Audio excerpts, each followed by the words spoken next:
Hola queridos amigos, mi nombre es Soberidis Mauris Hernández Guzmán. Es un placer para mí estar hoy aquí compartiendo con ustedes. Espero que se encuentren felices, llenos del amor y la gracia del Espíritu Santo.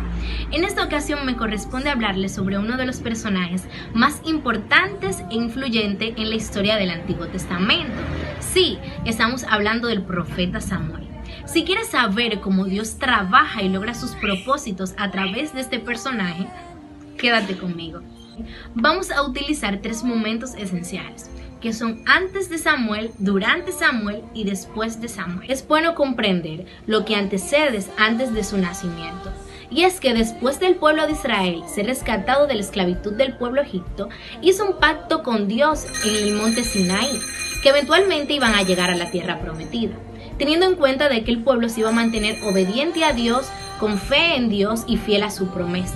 Pero el pueblo de Israel falló totalmente en esta tarea, y el pueblo se vio en la necesidad de ser dirigido por jueces, hombres sabios y fieles a Dios. Y es aquí donde nace Samuel, en respuesta a esta necesidad. El nombre de Samuel, traducido del hebreo, significa aquel que escucha a Dios, y nace en respuesta de una promesa y oración que Ana le hace a Dios. Ella, un día desesperada mientras lloraba, le dice a Dios que si es capaz de concederle un hijo, ella se encargaría de devolvérselo, haciendo referencia a que Samuel iba a vivir para Dios conforme a la voluntad de Dios y para el propósito de Dios. Y siendo un niño todavía, Ana se lo entrega al servicio del sacerdote Elí para que crezca bajo los mandamientos y las reglas de Dios. Y así Samuel fue creciendo en sabiduría, amor a Dios, fiel a Dios y conforme a la promesa de Dios. Sin embargo, los hijos de Elí maltrataban a Samuel. Pero Samuel nunca cuestionó a Dios y nunca se quejó por lo que le pasaba.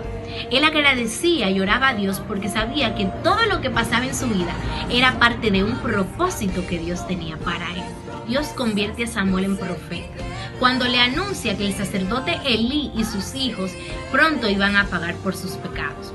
Tiempo después se desata lo que es la batalla entre los filisteos y el pueblo de Israel. En esta batalla Dios permite que los filisteos ganen y el pueblo de Israel pierda, debido a la desobediencia y arrogancia que el pueblo tenía en dicha época. A partir de este momento en la Biblia se nos señala que Samuel durante 20 años sirve a Dios, llevando su palabra a diferentes lugares. 20 años después vuelve al pueblo de Israel para convertirse en el sacerdote y juez. Y es aquí donde se cumple la tarea más importante que Dios le asigna a Samuel. Sí, restaurar el orden, la ley y adoración de Dios aquí en la tierra. Pues el pueblo de Israel estaba muy desordenado y además no respetaba los mandamientos de Dios. Cierto día el pueblo de Israel fue a donde Samuel con una propuesta un poco interesante. El pueblo de Israel le pedía a Samuel un rey como las demás naciones. Samuel estaba muy enojado, pero no tomó ninguna decisión sin antes consultársela a Dios. Y eso es algo muy bonito de este personaje, y es que cada decisión que tomaba en su vida primero debía de ser aceptada por Dios. Y Samuel se encarga de buscar un rey para el pueblo y elige al rey Saúl. Saúl aparentemente era fuerte, el candidato perfecto para ser el rey. Sin embargo, era muy orgulloso, no respetaba los mandamientos y era incapaz de ver sus errores. Esta parte Samuel nos muestra algo importante, y es que cada desgracia Dios la ve como una oportunidad. Y en este momento ya Dios tiene a su próximo rey, que sería el rey David. En su momento era un joven, un niño que nosotros como seres humanos jamás hubiésemos elegido. Pero Dios no ve las apariencias, Dios ve el corazón. Así que ya conocemos la vida de Samuel. Él se encargó de convertir un pueblo desobediente en un reino, y fue una tarea muy difícil. Hubo un momento de dudas, de desesperación y de tristeza, porque Samuel era humano. Sin embargo, Samuel tenía lo más importante y era una enorme fe en Dios. Era obediente a Dios y comprendía que todo lo que pasaba en su vida era parte del propósito de Dios. Él lo entendía.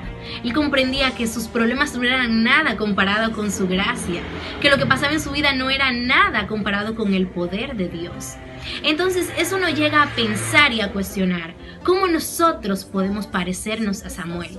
Que no importase lo que viniese, no hay nada que temer porque Dios está de nuestro lado. Y la respuesta a esta pregunta está desde el principio de la historia de Samuel, cuando Ana ora a Dios por un niño. Y es que para lograr eso tenemos que estar conectados con Dios. Y para estar conectados con Dios tenemos que tener una relación con Dios. Y para tener una relación con Dios tenemos que estar en comunicación con Dios. Y una comunicación con Dios se logra orando. Y no simplemente hablando, también es esperando la respuesta de Dios. Es que muchas veces las respuestas de Dios no son las que nosotros esperamos. Al contrario, son muy opuestas a lo que nosotros esperamos. A veces nosotros queremos un sí, pero Dios quiere un no.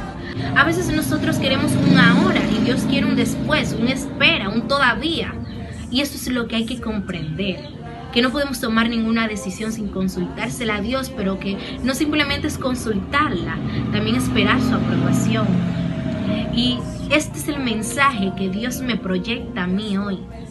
Y es hablar directamente con Él, a esperar sus respuestas. Reflejándolo en esta situación, esta pandemia no es nada comparada con la gracia de Dios. Esta pandemia es pequeña comparada con su infinita gracia y misericordia.